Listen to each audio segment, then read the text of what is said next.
Mambo ni vipi mtazamaji popote pale ulipo duniani, ikiwa ni siku nyingine nzuri tumekutana hapa kwa ajili ya kupeana taarifa ambayo inakuwa ni kubwa zaidi kwenye michezo nchini Tanzania.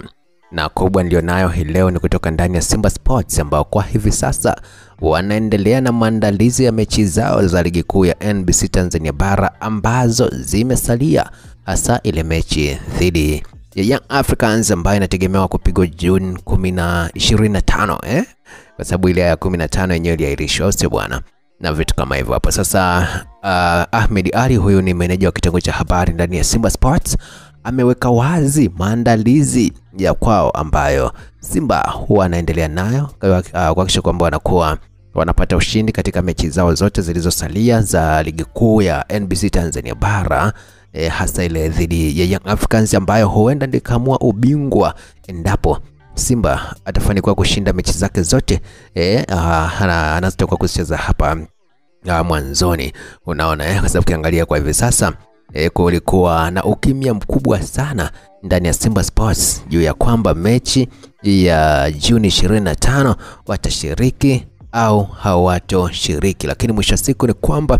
mwenyekiti wa klabu hiyo Mangungu aliweka wazi kabisa kwamba wao ni klabu ya mpira, wamekuja Tanzania kucheza mpira na lazima wahakikishe kwamba wanaocheza mpira,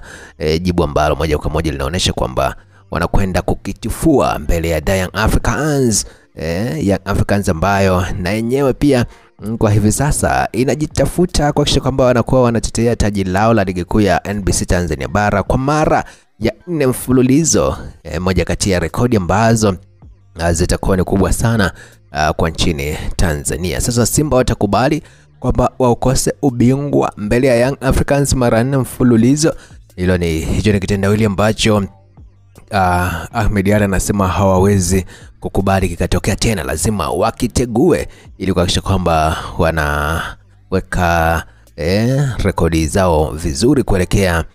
msimu unaokuja. Na nikwambie tu kwamba mpaka hivi sasa Simba Sports wanao hakika kushiriki michuano ya klabu bingwa barani Afrika kwa sababu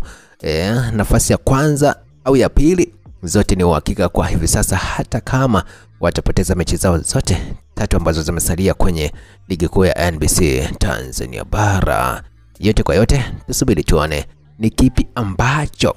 kitatokea.